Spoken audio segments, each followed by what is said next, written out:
Bonsoir à toutes et à tous et bienvenue à cette édition Les titres. Les fidèles musulmans célèbrent demain vendredi la Tabaski. À la veille de la célébration, l'Union islamique du Bénin adresse un message aux musulmans, à la communauté musulmane du Bénin. À la caserne militaire d'Alada, un officier supérieur de l'armée a été élevé au grade de général de corps aérien le 3 juin dernier. Une première dans l'histoire depuis la création des forces armées béninoises en 1952. Il s'agit de Bertin Bada, retour dans cette édition sur la cérémonie. Les phases départementales du championnat national 2025 du Maracana démarrent samedi prochain. Des précisions dans cette édition.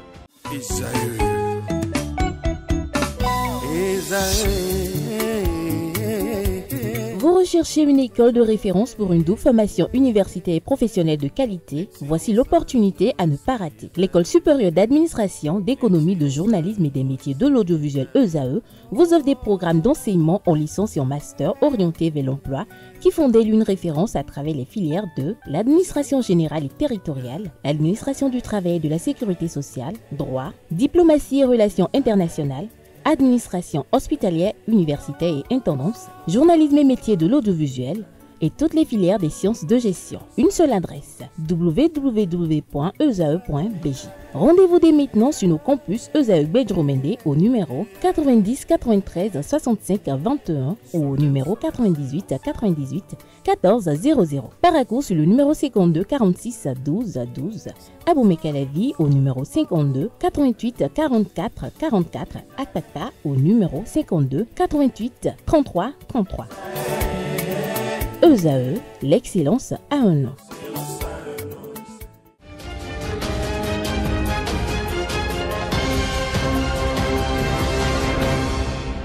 Bonsoir à nouveau. Demain vendredi 5 juin, la communauté musulmane célèbre la Tabaski, l'Aïd al-Adha, encore appelé Tabaski, sur toute l'étendue du territoire national. À la veille de cette célébration, l'Union islamique du Bénin a adressé un message aux fidèles musulmans. Au micro de Quentin Amoussou, le trésorier général de l'UIB, imam Moutawakil Boukari, livre ce message.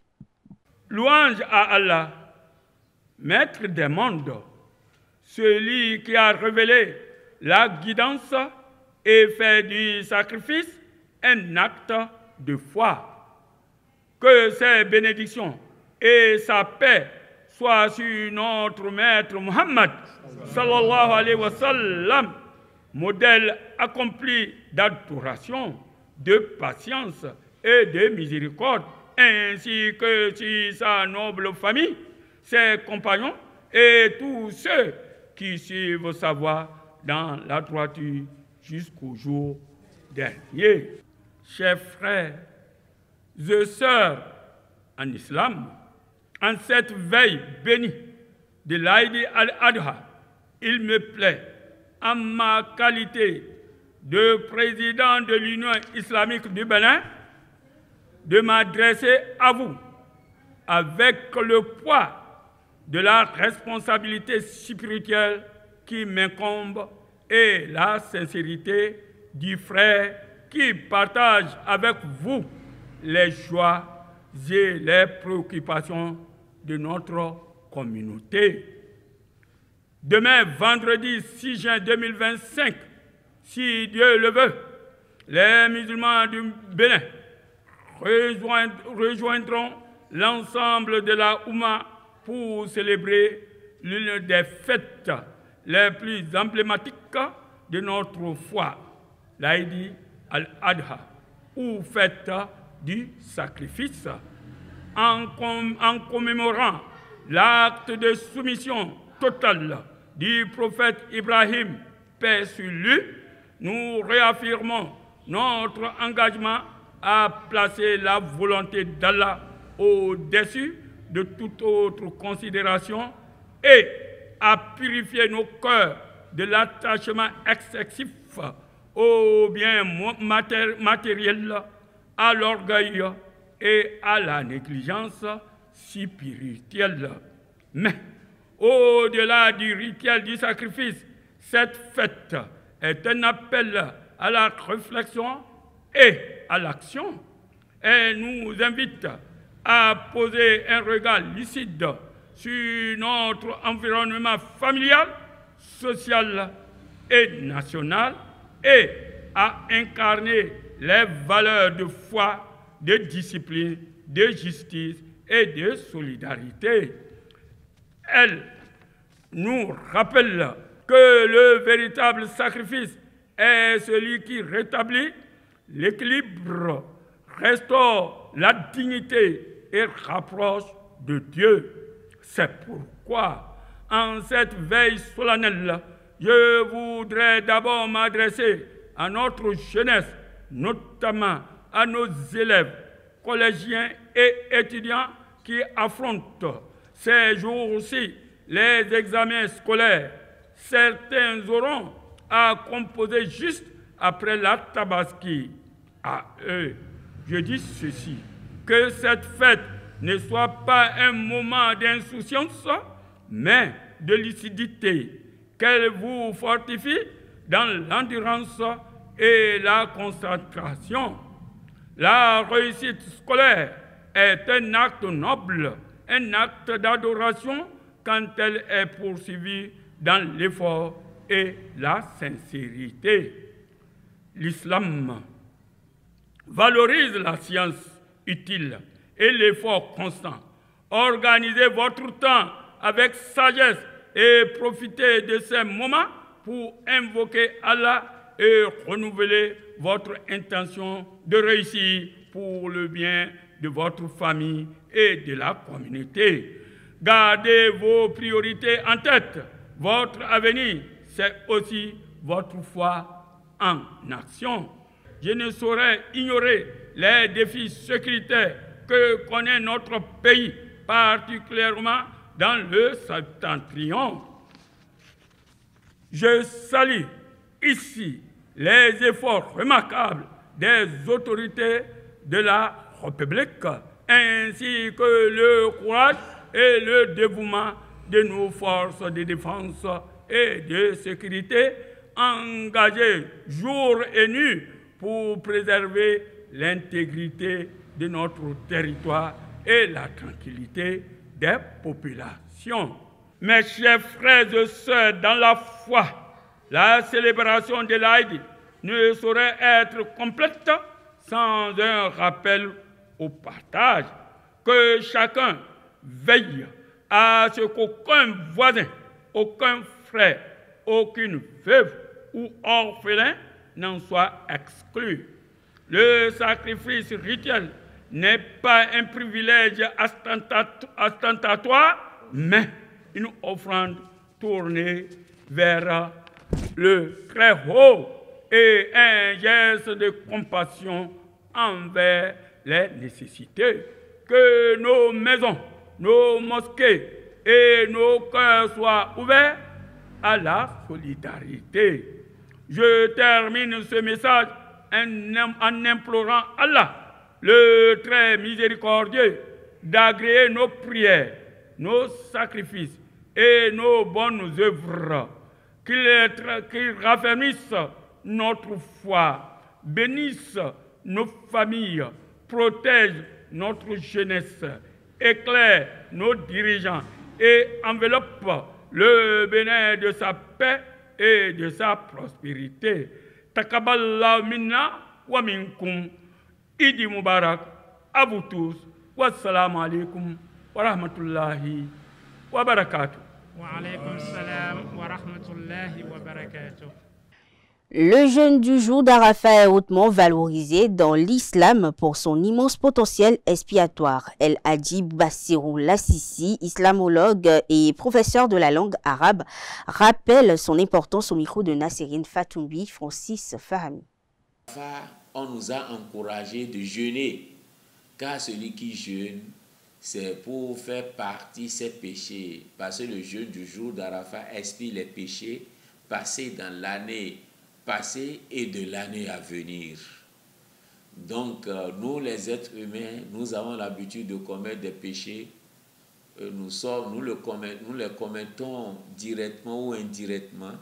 la bonne manière de faire partie de ces péchés, c'est d'observer les adorations dans ces moments qui représentent des instants de bonheur et que le fidèle musulman doit en profiter. Les savants sont allés loin pour faire une comparaison entre le jour d'Arafat et la nuit de Laylatul Qadr.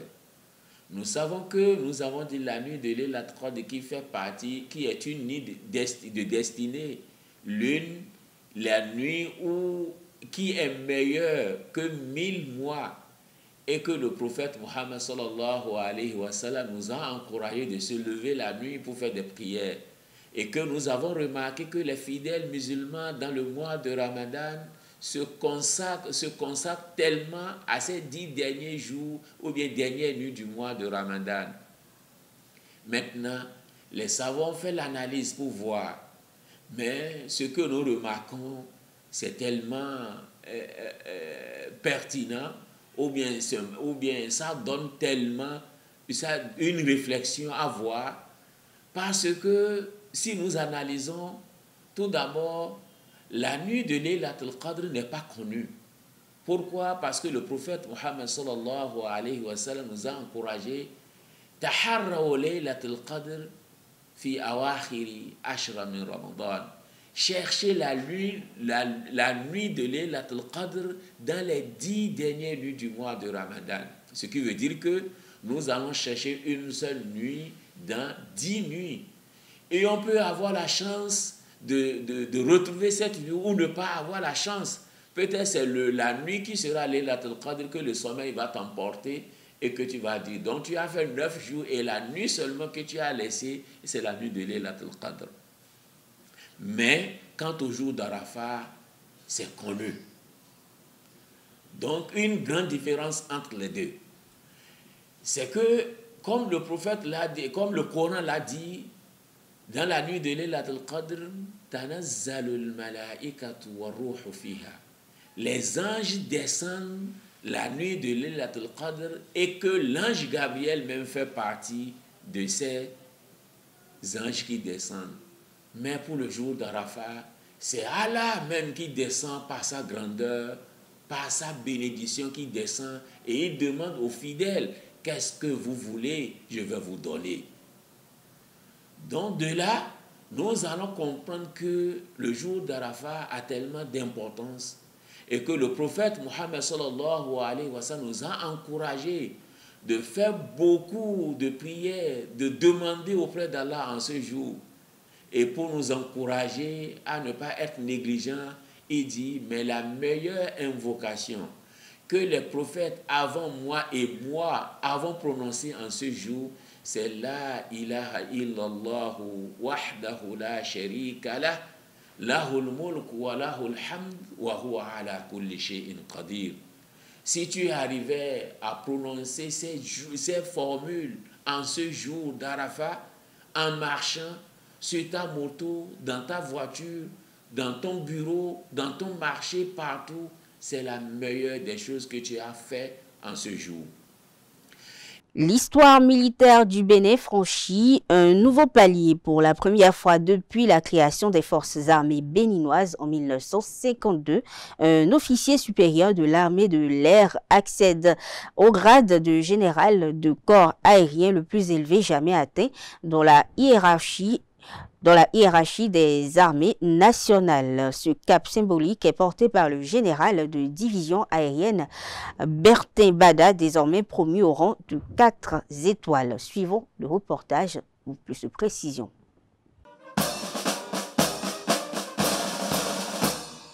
C'est officiel depuis ce mardi 3 juin 2025, pour la première fois depuis la création des forces armées béninoises en 1952, un officier supérieur de l'armée pourra afficher à son épaulette la constellation de 4 étoiles.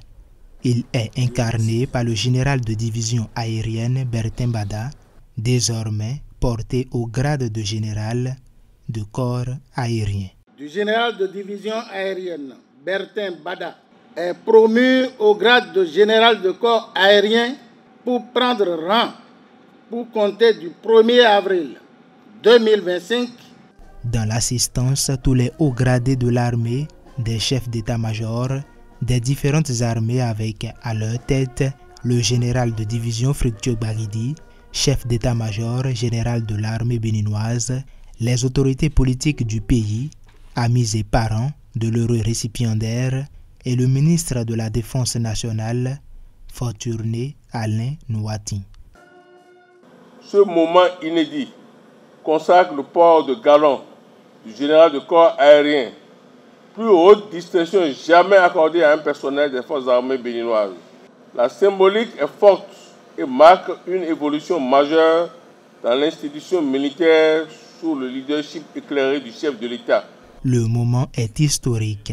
À la caserne militaire d'Alada, où s'est déroulée la cérémonie, une ambiance joyeuse avec en fond sonore la musique de l'armée. C'est ce dernier qui, au nom du chef suprême des armées, le président Patrice Talon, avec le soutien de son collègue de la justice, Yvonne Dechenou, va porter au général Bertin Bada ses 4 étoiles du général de corps aérien. Le général de corps aérien Bertin Bada, dans ses nouvelles attributions, reste humble et reconnaissant. Je perçois cette promotion comme une marque de confiance collective. Confiance du président de la République, confiance du haut commandement militaire, confiance de mes anciens chefs, de mes mentors. Je pense en ce moment à tous mes enseignants, mes instructeurs, mes compagnons d'armes, mes compagnons d'équipage. Je peux dire que tout ce monde-là ont d'une manière ou d'une autre forgé ou impacté ma trajectoire d'officier.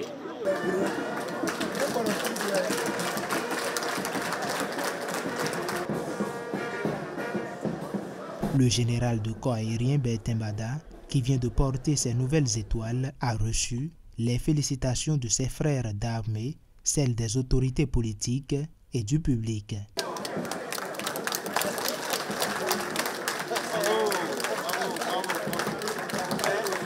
Ce militaire qui exerce depuis 2016 les fonctions de directeur du cabinet militaire du président de la République est un passionné de l'aéronautique.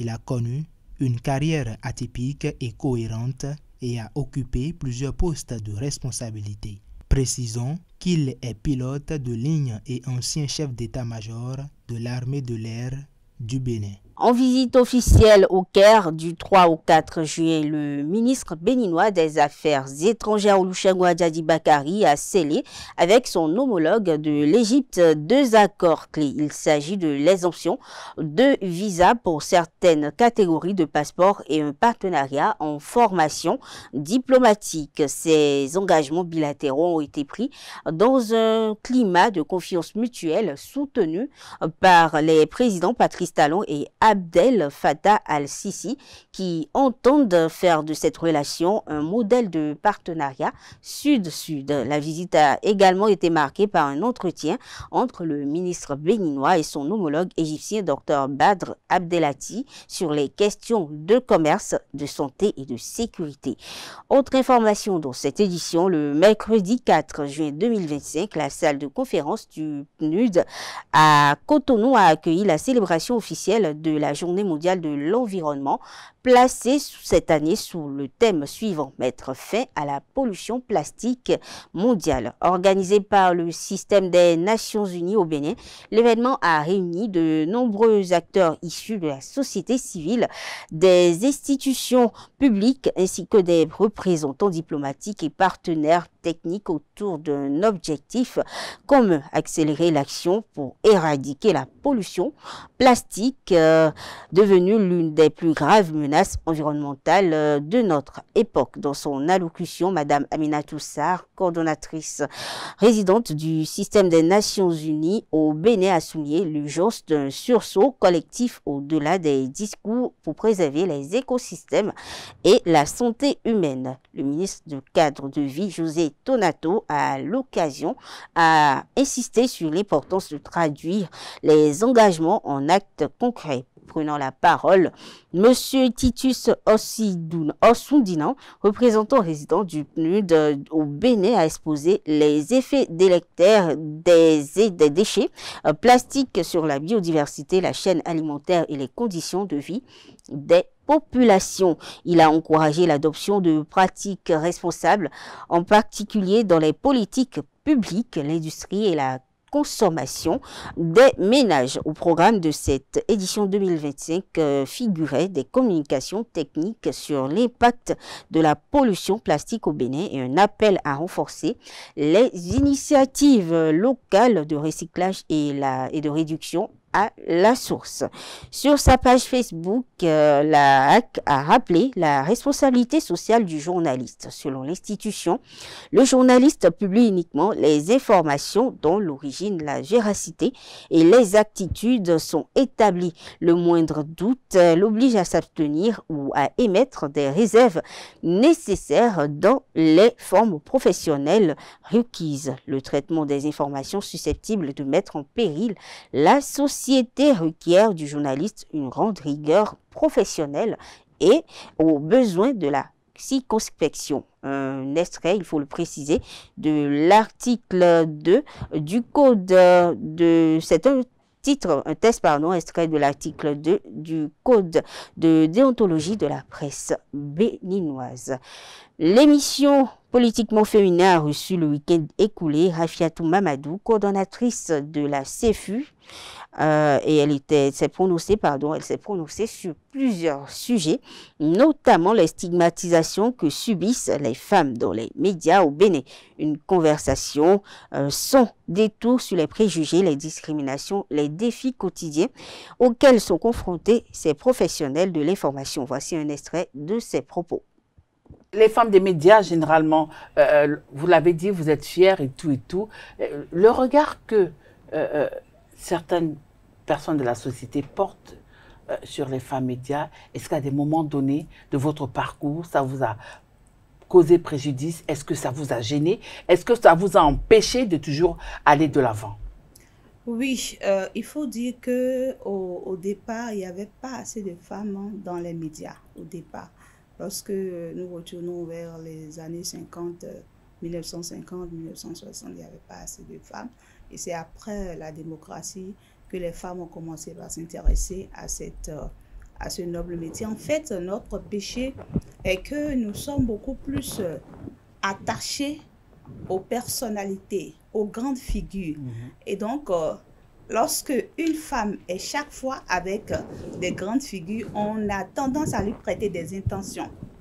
Il y a des femmes qui, par ignorance, se laissent aller par cette influence qu'elles ont, et donc elles tombent dans le piège peut-être qui sont tendus. Il y en a qui en profitent aisément, parce que ce n'est pas donné à n'importe qui d'appeler une autorité et d'avoir un rendez-vous avec une autorité, pendant que même les proches collaborateurs de cette autorité ne parviennent pas à atteindre cette personnalité. Ouais. Donc, c'est un privilège pour la femme des médias, mais il faudrait que cela se mérite, parce que ce n'est pas tous les appels venant des femmes des médias qui sont reçus automatiquement par cette autorité-là. Si on pense que vous, en tant que femme, vous méritez qu'on vous accorde une attention, votre attention, elle vous est accordée avec amour, avec tout le confort qu'il faut. Mais si vous avez déjà un passé qui est plus ou moins pas propre, excusez-moi, je dis plus ou moins pas propre, on vous colle cette étiquette. Et c'est une étiquette qui est sur vous durant tout votre séjour. Oui, mais tout à l'heure, vous avez parlé de piège. Est-ce que ce piège-là, ce n'est pas souvent un piège tendu même par les femmes des médias aussi, les femmes journalistes également? Bon, écoutez, c'est de tous les côtés, hein. Telles les femmes peuvent tendre de pièges parce qu'elles sont dans des positions données pour avoir des faveurs, tels également les hommes également tendent de pièges. Donc à la femme de savoir ce qu'elle veut, à la femme de savoir où elle va, à la femme de savoir quelle image elle veut qu'on ait d'elle. Et donc moi personnellement, bon, j'ai pas été tentée par ces pièges-là parce que dès le début, j'ai été coachée par une bonne personne et donc j'étais psychologiquement prête. J'étais prête pour affronter ces genres de pièges. C'est vrai que ça n'en manque pas, mais j'ai évolué avec le sourire aux lèvres, avec le respect qu'il faut, avec tout ce qu'il faut Et j'en suis là où je suis aujourd'hui. Sur le même plateau, Rafiatou Mamadou, coordonnatrice de la cellule des femmes de l'Union des professionnels des médias du Bénin, a lancé un appel fort aux femmes des médias.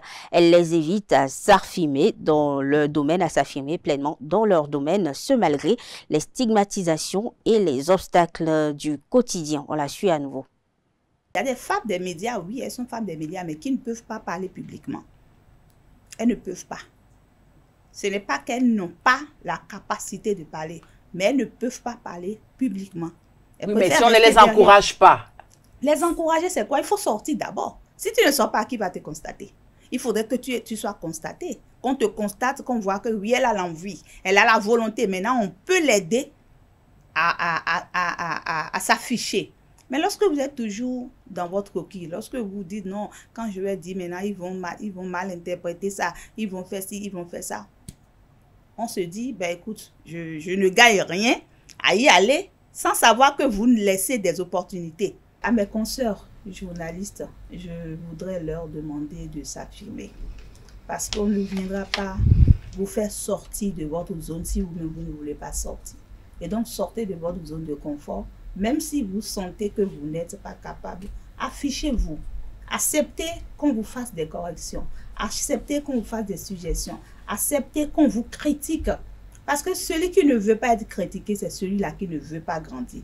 Et donc, je souhaite à toutes les femmes des médias d'être dignes de ce que nous sommes, d'être fiers de ce métier et d'être représentatifs partout où nous passons. C'est ce que nous faisons qui nous accompagne et qui nous rachète. Actualité hors de nos frontières au Burundi, après 3 semaines de campagne dominée par le parti CNDD-FDD qui dirige le pays d'une main de fer depuis 2005. Un peu plus de 6 millions de Burundais votent ce 5 juin. Ils se présentent dans plus de 14 000 bureaux de vote pour élire leurs députés et leurs conseillers communaux. Et il s'agit des premières législatives et communales qui ne se déroulent pas en même temps que la présidentielle, conformément à la nouvelle constitution du Burundi adoptée en 2018 qui a porté le mandat du chef de l'État à 7 ans alors que celui des députés et des conseillers communaux est resté à 5 ans. Autre nouveauté, si le nombre de provinces qui correspond aux circonscriptions pour les législatives passe de 18 à 5, toujours suivant la nouvelle constitution du pays, le nombre de députés élus reste en revanche échangé.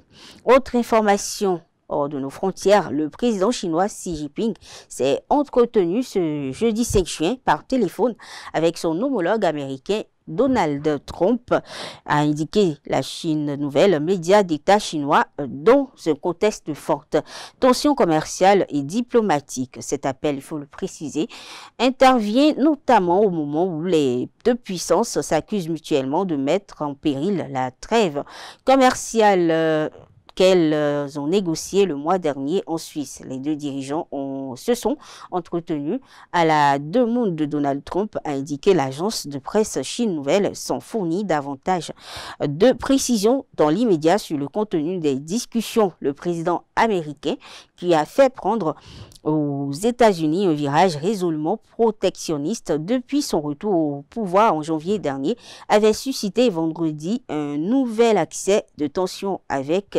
la Chine. Il a accusé Pékin de ne pas respecter les termes de la trêve commerciale négociée le 12 mai entre les deux pays à Genève.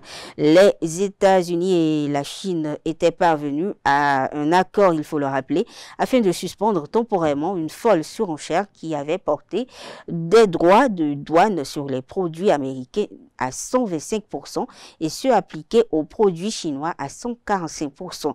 Après 2 jours de rencontres, Washington et Pékin avaient accepté réduire temporairement leurs droits de douane pour les abaisser à respectivement 30 et 10%, s'engageant à poursuivre les discussions en vue d'un accord commercial. On parle sport dans cette édition. L'ancien capitaine de la Soneb d'ADFC, actuel sociétaire de l'avenir sportif de Gabès, a posé un acte fort envers ses anciens coéquipiers appelés en équipe nationale pour le match amical du Bénin face au Maroc. Le milieu du terrain du Koufou a offert de l'eau de maillot aux joueurs de Soneb d'Adja FC pour les entraînements. Un geste qui témoigne de l'attachement et de la reconnaissance du joueur à son ancien club. Godfried James Kiki, représentant de l'international béninois, nous explique les motivations de ce geste. Suivez ses propos au micro de Anaël Dou. C'est un geste qui va directement à l'endroit de notre capitaine emblématique. Vous savez, vous le connaissez bien, il a fait ici, il est d'ici. Et Dieu merci, aujourd'hui il représente notre communauté, c'est-à-dire la communauté Adja sur le plan international.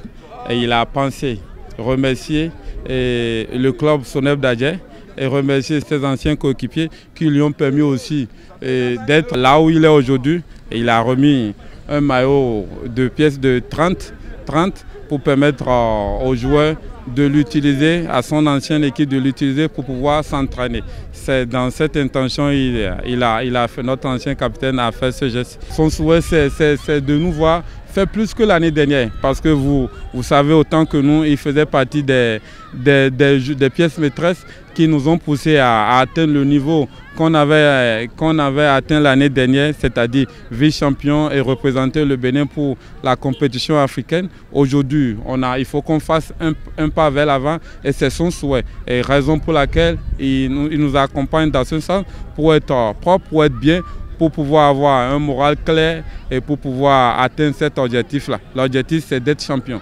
C'est son souhait pour nous et c'est sa prière pour nous. Autre information sportive, la saison 2025 du Maracana béninois débute ce samedi 7 juin 2025 avec les phases départementales du championnat national. La Fédération béninoise du Maracana, FEBEMA, après la publication de son calendrier officiel, lance ainsi les premières compétitions majeures de l'année. Ces rencontres, il faut le préciser, qui se déroulent les 7 et 8 juin ont pour objectif la qualification pour les phases nationales. Mesdames et messieurs, sur cette information qu'on fait cette édition, merci de l'avoir suivi. Très bonne soirée à toutes et à tous.